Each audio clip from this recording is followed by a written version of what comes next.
오늘의 성경 구절은 시편 8편입니다. 앞에 화면 보시고 다 같이 한 목소리로 읽겠습니다. 주 우리 하나님, 주님의 이름이 온 땅에서 어찌 그리 위엄이 넘치는지요. 저 하늘 높이까지 주님의 위엄 가득합니다. 어린이와 젖먹이들까지도 그 입술로 주님의 위엄을 찬양합니다. 주님께서는 원수와 복수하는 무리를 꺾으시고 주님께 맞서는 자들을 막아낼 튼튼한 요새를 세우셨습니다. 주님께서 손수 만드신 저 큰 하늘과 주님께서 친히 달아놓으신 저 달과 별들을 내가 봅니다. 사람이 무엇이기에 주님께서 이렇게까지 생각하여 주시며 사람의 아들이 무엇이기에 주님께서 이렇게까지 돌보아 주십니까? 주님께서는 그를 하나님보다 조금 못하게 하시고 그에게 존귀하고 영화로운 왕관을 씌워 주셨습니다. 주님께서 손수 지으신 만물을 다스리게 하시고 모든 것을 그의 발 아래에 두셨습니다. 크고 작은 온갖 집짐승과 들짐승까지도 하늘을 나는 새들과 바다에서 놀고 있는 물고기와 물길 따라 움직이는 모든 것을 사람이 다스리게 하셨습니다. 주 우리의 하나님, 주님의 이름이 온 땅에서 어찌 그리 위엄이 넘치는지요. 아멘. 은혜라는 제목으로 말씀 전해주실 강호진 전도사님 박수로 맞이해 주세요.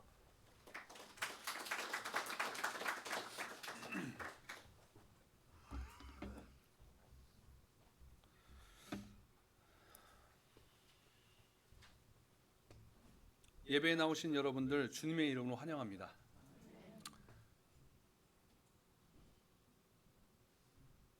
우리 옆에 사람 한 번 더 인사할까요? 행복하신가요?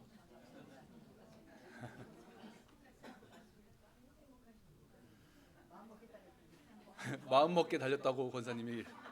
행복은 마음 먹게 달렸다. 사실 우리 그리스도인들에게 행복은 주님 한 분만이면 됩니다. 믿으십니까 여러분? 주님 한 분이 잘 안 믿어지시나요? 주님 한 분만으로 우리는 행복해질 수 있습니다. 여러분들 그래도 다 모두 다가 신앙생활을 몇십 년 동안 하신 분들이실 텐데 각자가 마음속에서 품고 있는 좋아하는 성경 구절이 하나쯤 있으신가요? 좋아하는 성경 구절. 저는 좀 몇 가지가 있는데 그 중에 좀 제일 좋아하는 말씀은 창세기 1장 1절입니다.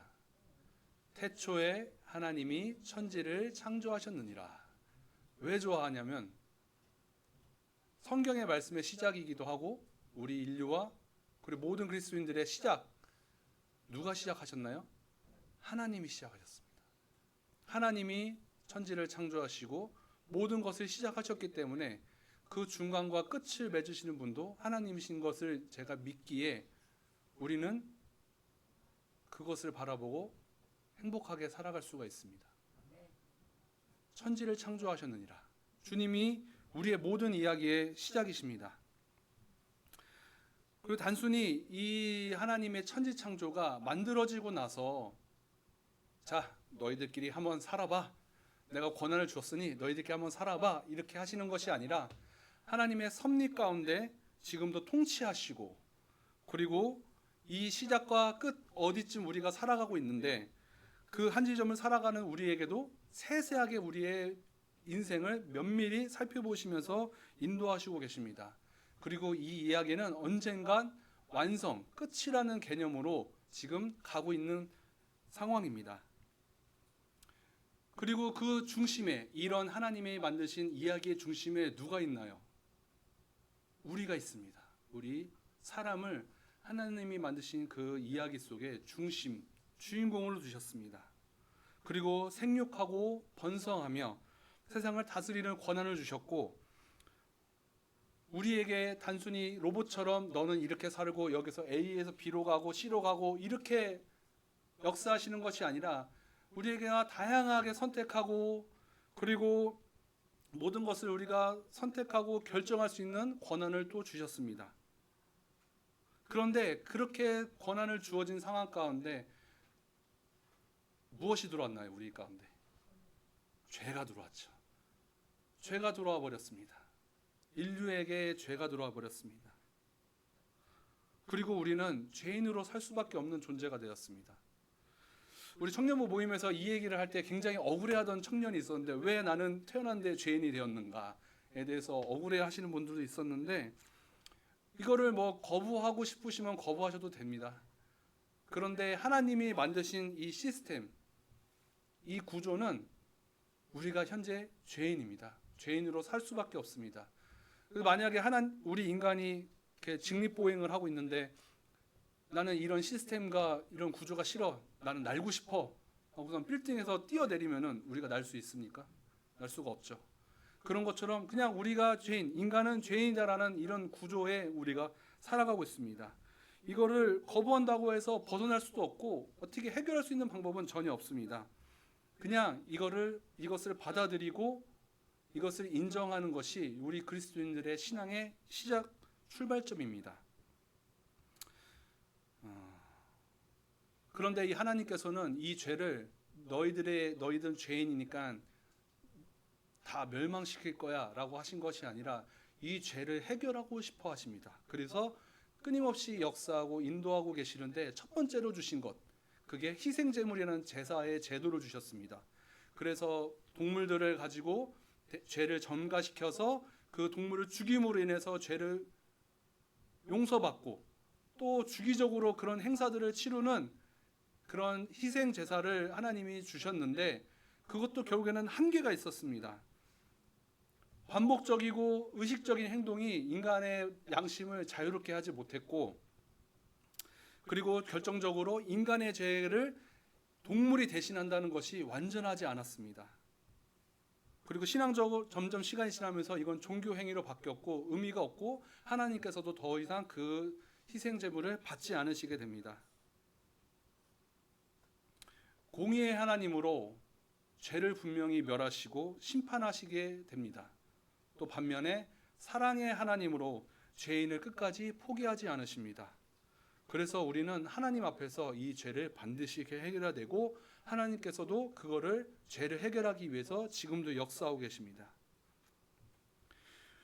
오늘 본문 시편 8편은 다윗이 들판에서 양을 치며 밤하늘의 달과 별을 보며 창조주 하나님의 위대하심과 그 속에서 인간의 존엄성과 사명을 찬양하는 노래입니다. 이것이 단순히 그렇구나, 하나님을 그냥 찬양하는 그런 시편이구나 라고 생각하시면 안 되는 게, 당시 고대 근동에서는 그러니까 인간은 신의 노예에 불과했습니다. 아주 하찮은 존재. 근데 기독교 여호와 신앙, 이 신앙은 완전히 다르게 존재합니다. 하나님이 사람을 당신보다 조금 더 낮은 존재로 만드심으로 인해서 나랑 인간과 하나님 사이가 교제가 이루어질 수 있는 그런 존귀한 존재로 만들었다는 그 사실이 그때의 문화는 전혀 다른 아주 귀중한 시편입니다. 그래서 이 영광과 존귀를 받는 존재, 우리 인간은 하나님과 같이 다스리는 권세도 주셨기 때문에 정말 어떻게 보면은 하나님과 동일한 모습으로 지어진 게 저는 맞다고 봅니다. 성경에서도 그렇게 말씀하시고 있죠. 우리 1절부터 우리 한번 살펴봅시다.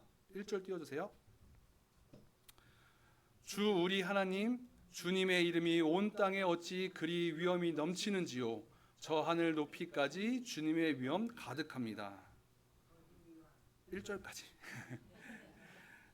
성경의 시작이자 창세기 1장 1절과 마찬가지로 출발점이 무엇인가요? 출발점.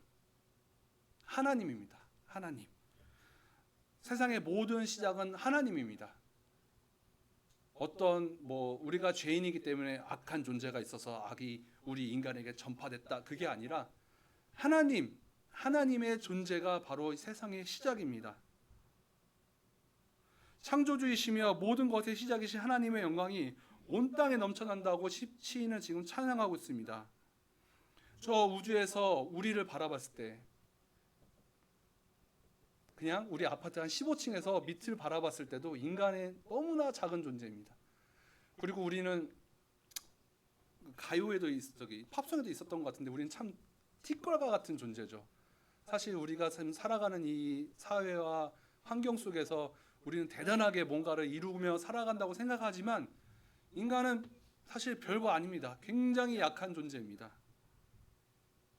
그리고 우리가 눈앞에 보이는 삶에 집착하고 그것이 이상의 전부인 거로 생각하는 것들이 우주에서 바라봤을 때는 아주 미미한 일들이 뿐입니다. 제가 오랜만에 주중에 사고가 났습니다. 마트에서 이제 차를 이제 주행 중에 있었는데 한 차가 이제 좌측으로 이렇게 멈추고 깜빡이를 틀고 기다리고 있어. 저 우측으로 이렇게 피해서 가는데 이 차가 저를 못 본 나머지 주차하려고 이렇게 각도를 트는 가운데 이렇게 딱 튀어나왔어요. 그래서 뒤를 딱 부딪혔어요. 깜짝 놀랐어요. 오랜만에. 그래가지고 되게 억울했어요. 왜 뒤에서 받친 거야? 내려가지고 막 화도 나기도 하고 나 빨리 지금 일하러 가야 되는데.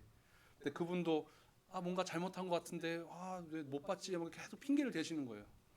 그래가지고 결국 어떻게 할까 그냥 보험 처리합시다 하고서 보험을 불렀는데 보험을 부르고 그 손해사정자가 결정되고 그 사람과 얘기를 하는데 저보고 과실이 더 크다는 거예요.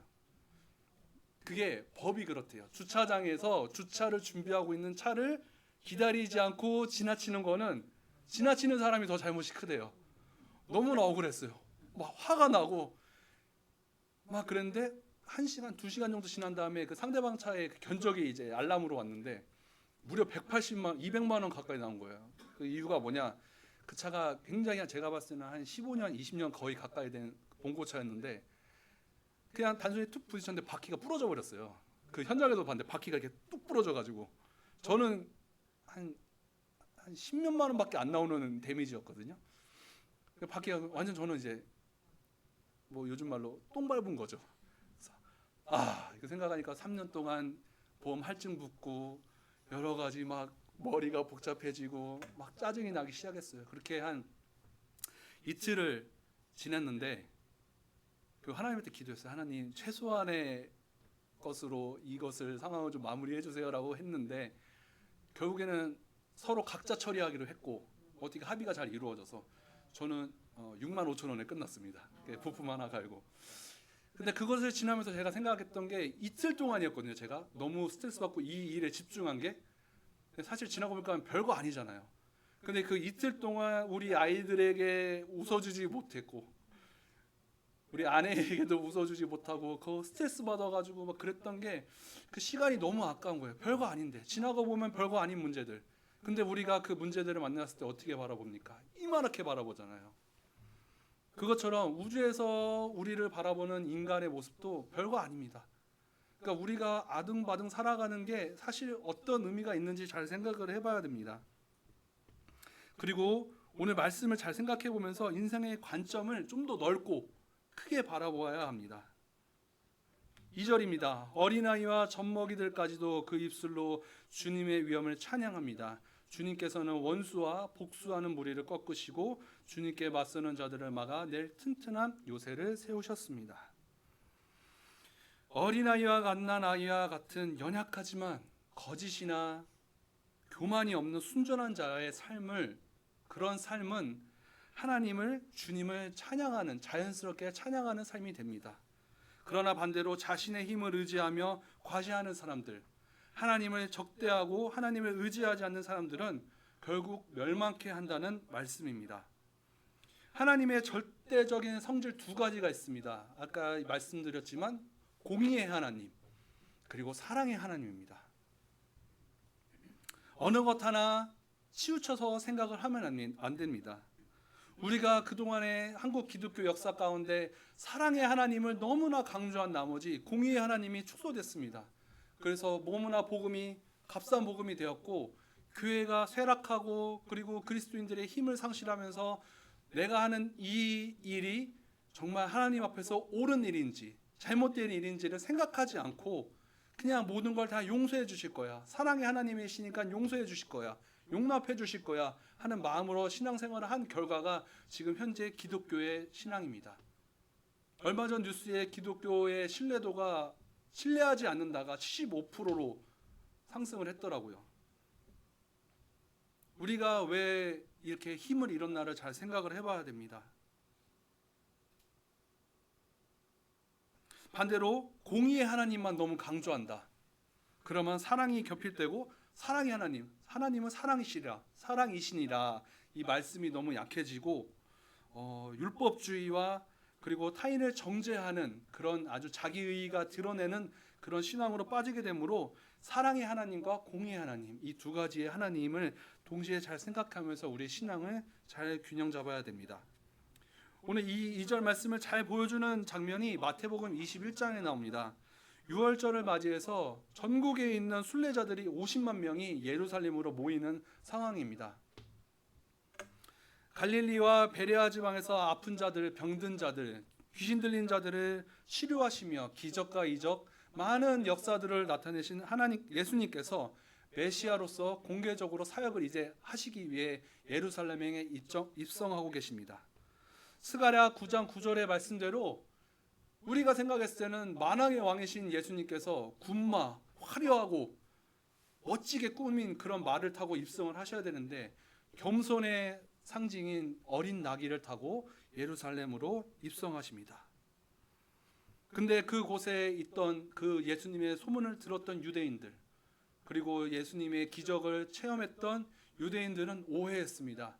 자신들이 로마에 압제당하고 있는 이 유대인들을 예수님께서 정치적으로 해방시켜 주실 것이다. 우리를 자유롭게 할 것이다. 라는 기대감에 호산나 다윗의 자손 예수여 그런 마음으로 환성 속에서 예수님을 환영합니다. 그리고 예수님께서 들어오시자마자 첫 번째 하신 일이 무엇일까요?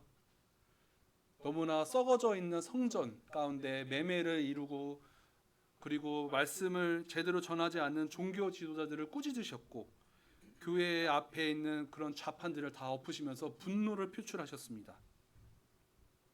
그리고 그 다음에 하신 일이 교회가 성전이 우선적으로 해야 되는 일, 아픈 자와 병든 자를 치유하시며 그들의 마음을 위로하시게 됩니다. 그리고 교회가 성전이 어떤 일을 해야 되는지, 어떤 목적으로 세워졌는지 목적을 명확히 하십니다. 그리고 그 장면을 보는 율법학자들 그리고 종교 지도자들이 예수님을 마음에 안 들기 시작했습니다. 저 사람은 뭔데? 우리의 성전을 저렇게 다 뒤집어 엎고 아픈 자를 치유하나? 우리들은 저런 능력이 없지만 저 사람은 치유까지 하네? 시기와 질투와 분노가 이르기 시작했습니다. 그런데 그 와중에 어린아이들이 나타나서 예수님께 외칩니다. 다윗의 자손 호산나. 대제사장과 율법학자들이 화가 나서 예수님께 따집니다. 마태복음 21장 16절입니다. 다 같이 읽겠습니다. 예수께 말하였다. 당신은 아이들이 무엇라 하는지 듣고 있소. 예수께서 그들에게 말씀하셨다. 그렇다.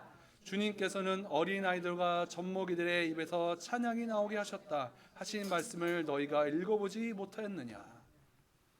시편 8편 2절의 말씀을 예수님께서 인용하신 것입니다. 하나님은 겸손하며 교만이 없는 순수한 영혼들을 칭찬하시고 자신의 의와 힘으로 하나님을 대적하는 무리들을 심판하시는 공의의 하나님이시자 사랑의 하나님이십니다. 믿으십니까? 3절입니다. 주님께서 3절 띄워주세요. 주님께서 손수 만드신 저 큰 하늘과 주님께서 친히 달아놓으신 저 달과 별들을 내가 봅니다.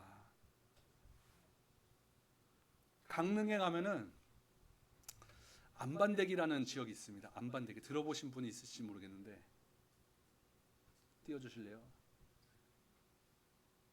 안반대기라고 1100m 정도 되는 지역인데 올라가면 이렇게 은하수가 보여요. 저기가 밑에는 다 배추밭이거든요. 여러분들 고랭지 배추 있죠? 다 저기서 재배하는 거예요. 그래서 그 배추를 재배하는 곳인데 아주 날짜와 시간과 환경을 딱 맞춰서 가면은 저렇게 진짜 실제로 보입니다. 제가 한 2번 정도 가봤습니다.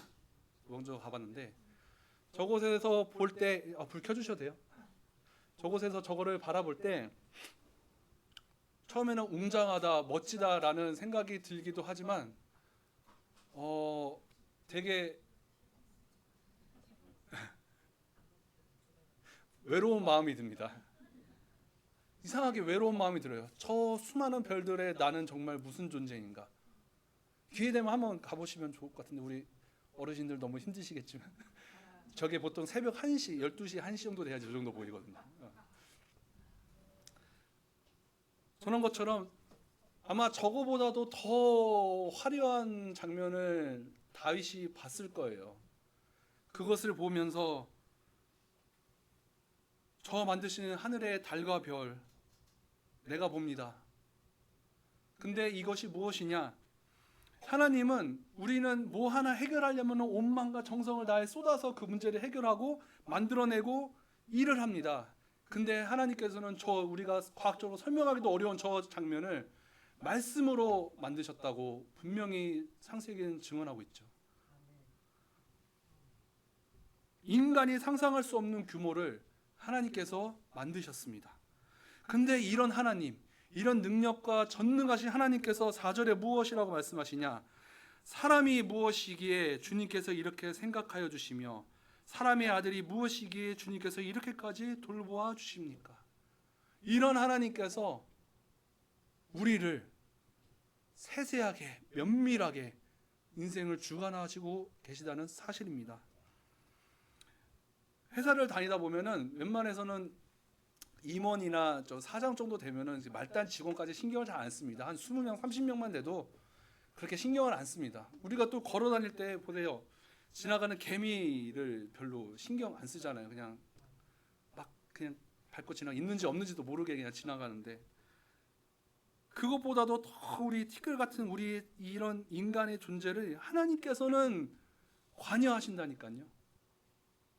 우리의 인생을 주관하고 계시다는 사실을 믿으십니까? 이거 믿으셔야 돼요. 이거는 불변의 법칙이에요. 거부하시면 안 됩니다. 믿으셔야 됩니다.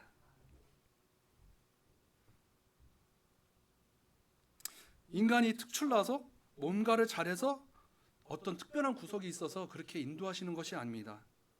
과거의 역사를 보십시오. 우리 이스라엘 민족부터 우리 지금까지도 보면은 죄를 지었다가 용서를 구하고 회복하고 또 죄를 짓고 용서하고 회복하고 이 굴레를 벗어나지 못합니다. 우리의 지난 일주일의 삶도 생각해 보면은 이 굴레를 벗어나지 못한 삶이었어요.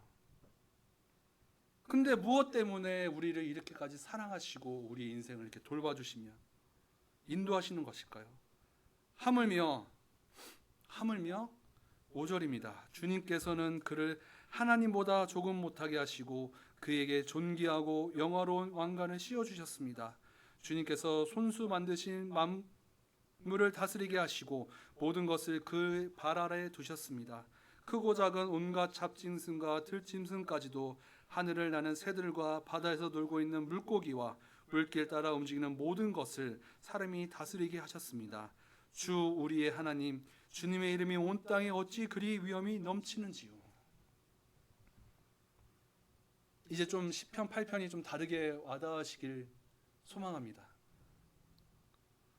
티끌 같은 존재의 인간을 단순한 피조물이 아니라 또 제일 말단 밑에 두는 것이 아니라 하나님보다 아주 조금 부족한 존재, 조금 낮은 단계로 하나님과 교제할 수 있는 특권을 가진 존재로 우리를 만드셨습니다. 존귀하고 영화로운 왕관을 씌우심으로 천지 만물을 정복하고 다스릴 수 있는 자로 세우셨습니다. 이것이 하나님의 신묘막측한 하나님의 은혜입니다. 의 은혜를 찬양하는 것이 바로 시편 8편입니다. 기독교 신앙에서 은혜는 가장 중심이 되는 단어입니다. 그러나 자주 사용되는 만큼 쉽게 단순하게 표현되기도 합니다. 우리 은혜를 보통 뭐라고 표현하죠? 값없이 받은 선물, 그냥 이렇게만 표현하는 경우들이 되게 많은데 이것도 옳은 설명이지만 충분하지는 않습니다. 은혜는 우리가 하나님께 간구해서 얻는 것이 아니라 은혜는 인간의 필요에서 시작되는 것이 아니라 하나님의 존재에서 시작되는 것입니다.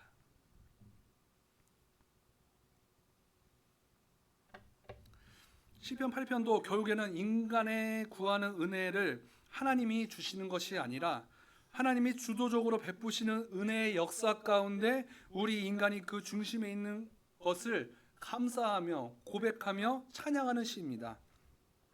그러므로 은혜는 하나님의 존재에서 시작되고 이러한 은혜는 하나님의 자신의 나눔입니다. 자신의 나눔. 하나님의 은혜는 자신을 나누는 것이다. 인간을 창조하실 때 흙으로 빚으시고 하나님이 어떻게 하셨죠? 네, 자신의 생명의 기운을 불어넣으심으로 자기의 나눔을 하신 것입니다. 그리고 우리가 믿는 그리스도인들에게 우리 안에 뭐가 있습니까? 성령님, 내주하시는 성령님, 성령 하나님을 주심으로 우리가 하나님으로 성령 하나님을 말미암아 죄를 쫓는 괴수가 아니라 참된 그리스도인으로 살아갈 수 있게 해주십니다. 공의의 하나님은 죄를 반드시 심판하시고 반면에 사랑의 하나님으로 죄인을 포기하지 않으십니다. 그래서 에베소서 1장 7절은 혹시 준비됐나요? 그의 은혜의 풍성함을 따라 그의 피로 구속 곧 죄 용서를 받게 되었습니다. 이 구절은 은혜와 십자가를 분리할 수 없다는 것을 보여줍니다. 은혜는 그저 감정적인 용서, 우리 인간들이 엄마 아빠가 자녀가 뭘 잘못했을 때 용서하는 그런 어떤 감정적인 요소가 아니라 실제로 죄의 대가를 지불한 용서, 은혜입니다.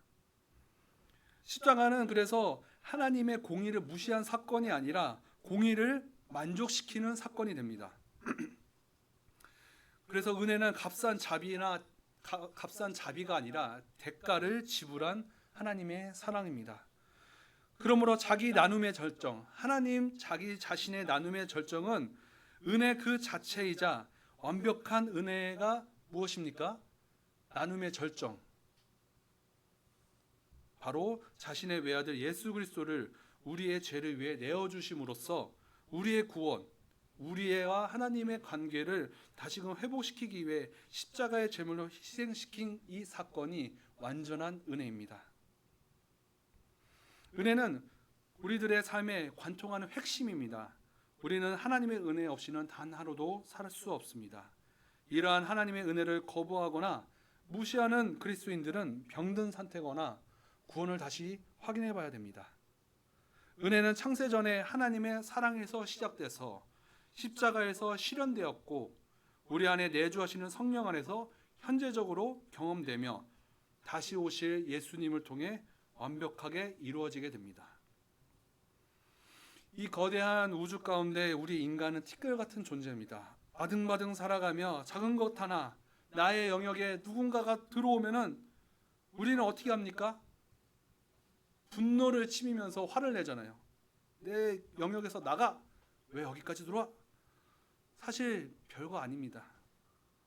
또 어떻습니까? 고난과 역경이 다가왔을 때 마치 내 생명이 없어질 것처럼 두려운 마음에 떨고 힘들어하고 괴로워하지만 절대적 존재인 하나님 앞에서 그것이 과연 무엇이 중요하겠습니까? 이런 모습이 정말 우리 인간이 가지고 있는 나약한 본성이고 연약함입니다. 하지만 다윗의 시편 8편을 비추어 생각해 본다면 인간의 본성을 따르는 반응들이 얼마나 하찮고 보잘것없는 인생의 자세라는 것을 우리가 깨닫게 됩니다. 우리가 구하는 매일매일 또 기도들 그리고 은혜를 간구하는 것들조차도 정말 낮은 수준의 간구라는 것을 깨닫게 됩니다. 하나님이 우리를 계획하신 은혜는 감히 우리가 상상할 수도 예측할 수도 없는 은혜입니다. 그리고 그 은혜의 절정은 구원입니다. 단순히 귀로 듣고 반응하는 것처럼 예수님을 그리스도라 믿는 고백과 침례 그리고 예배를 통해 구원을 받았다. 아, 우리는 죽어서 천국 가는구나. 아, 그렇구나. 이 정도가 아니라 창세전부터 저와 여러분을 위해 모든 것을 계획하시고 수많은 세월 속에 우리를 존재하게 하시고 우리가 예배드릴 수 있는 특권을 허락하신 구원받은 선택받은 하나님의 나라의 백성이라는 그것을 지정받은 우리라는 사실이 얼마나 놀라운 은혜입니까? 과거의 역사를 잘 생각해 보면은 저를 이제 우리 어르신들은 전쟁을 경험해 보신 분들도 있으신 것 같은데 그 수많은 그 경우의 수를 따져봤을 때 제가 존재한다는 게 너무 놀랍지 않나요? 하다못해 우리 어머니 아버지가 안 만났더라면, 그 전에 그 존재도 또 안 만났더라면, 결혼하지 않았더라면 우리는 지금의 현재 존재하지 않았는데, 그 수많은 경우의 수를 다 맞춰서 우리가 존재하게 됐는데, 그 많은 사람들 중에서도 우리는 하나님의 선택을 받은 구원받은 백성이라는 사실입니다. 이게 구원받은 사실이 어디에 딱 이렇게 징표처럼 남아있으면 우리가 믿음 생활하는데 참 도움이 될 텐데요. 주님을 구원받았으니까 어디에 이렇게 피부 어딘가에 징표가 딱 생기는 거예요. 그러면 어디 가서도 자랑할 수 있을 텐데 그러지 못한 게 참 어렵습니다. 그리고 우리가 아직 죽어보지 않아서 피부로 잘 느껴지지 않습니다. 구원이 정말 어떤 가치가 있는지, 어떤 은혜인지. 구원은 단 한 번의 사건이 아니라 구원을 완성해가는 과정이 있기 때문에 더 또 인지하기가 어렵습니다. 우리가 그때 그 순간 뭐 침례 받았던 그 순간이 구원받았다, 그게 아니라 구원은 지금부터 우리가 죽는 그날까지 완성해가는 과정입니다.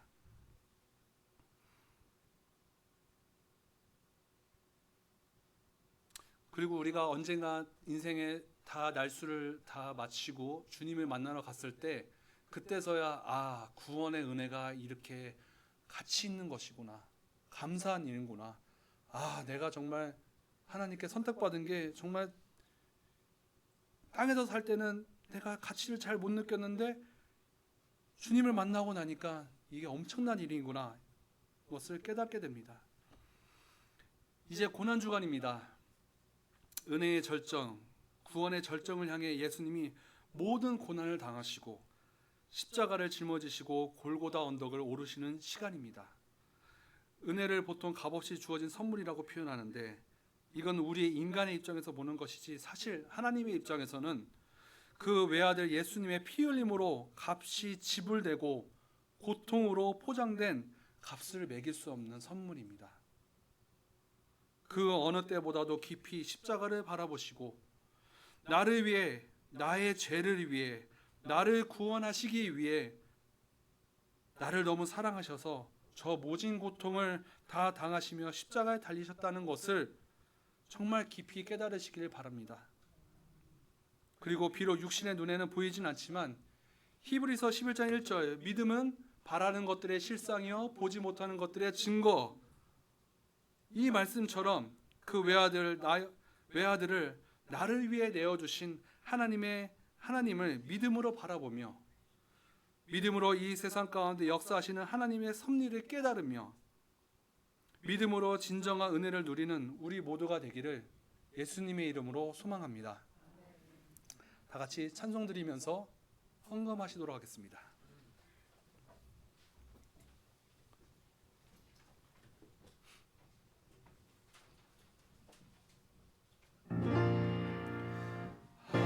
하늘에 계신 아버지, 이름 거룩하사 주님 나라 임하시고 뜻이